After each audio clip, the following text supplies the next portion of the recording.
देवऋषि नारद ने भगवान विष्णु से करा। यही प्रश्न भगवान विष्णु से देवऋषि नारद ने करा कि जो मंदिर जाए, देवालय जाए, पूजन करे, अर्चना करे, पाठ करे, स्मरण करे, दुख उसी को क्यों मिलता है? और जो कभी मंदिर नहीं जाए, भगवान का भजन नहीं करे, उसके तो चार चांद लग जाते, खूब लक्ष्मी भगवान देता।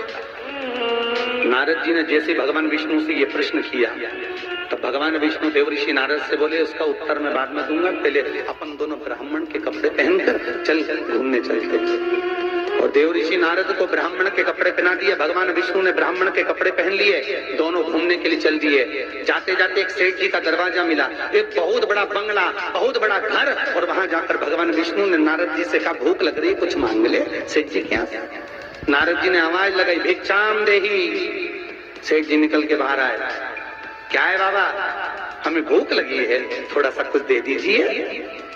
सेठ जी बोले, तेरा बाप रख के गया, दे दीजिए। निकले यहां से बाहर। अगर भिखारी, भिख मंगे, चल निकलो यहां से बाहर। नारद जी के तो कांटे से खून नहीं। नारद जी भगवान विष्णु को देख रहे हैं, भगवान विष्णु नारद को देख रहे हैं। विष्णु जी ने नारद जी का हाथ पकड़ा, लेकर चल दिए वापस। नारद जी बोले, सेठ जी ने इतना अपमान करा, तुमने कुछ बोला नहीं? भगवान विष्णु ने दोनों हाथ उठाकर कहा, जा, तेरे यहाँ चार चौगुना धन बढ़ जाए, तेरी दौलत और बढ़े, संपदा और बढ़े, तेरे पास में लक्ष्मी और बढ़े। नारद जी चले, भगवान विष्णु का हाथ पकड़ के बोले, ये कहाँ की रीति है? उसने धक्के मारकर निकाला, गाली दे के निकाला, बाप तक पहुंच गया, और तुम उससे कह रहे हो कि तेरी लक्ष्मी बढ़ जाए। नारद जी, भगवान विष्णु बोले, मेरा मन, चल तू तो आगे चल। और भगवान विष्णु लेकर चले तो एक बूढ़ी बुजुर्ग माता बैठी थी एक कमरे में, एक घर के अंदर। उस बुजुर्ग को देख भगवान विष्णु ने कहा, नारद अब इसके यहाँ चलते चलते। जाकर आवाज लगाई, माता जी भिक्षाम दे, हमें भूख लग रही है माता जी, कुछ दे दीजिए।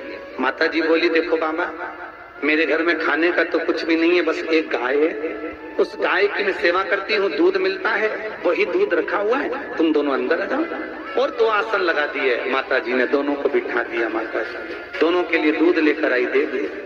भगवान विष्णु और नारद चले। नारद जी बोले, कितनी अच्छी माता है, बिठा के दूध पिलाया, पानी पिलाया, और बस सेठ जी ने धक्के मारकर निकाल दिया। भगवान आशीर्वाद दो इस बूढ़ी माता को। भगवान विष्णु ने दोनों हाथ उठाकर कहा, जा, तेरी गाय मर जाए। अब तो और कांटे से खून नहीं। भगवान देवऋषि नारद ने कहा, प्रभु तुम्हारा ये स्वरूप मुझे बहुत बुरा लगा। भगवान ने कहा, कौन सा स्वरूप? वो सेठ जी ने धक्के मारकर निकला तो कहते हैं, वो लक्ष्मी बढ़े, और वो बेचारी गाय का दूध पिलाई और तुम कहते उस गाय मर जाए। हाँ, भगवान बोले, मेरा मन, तो तुमने ऐसा क्यों करा? भगवान बोले, नारद तू मेरी लीला नहीं समझता ना।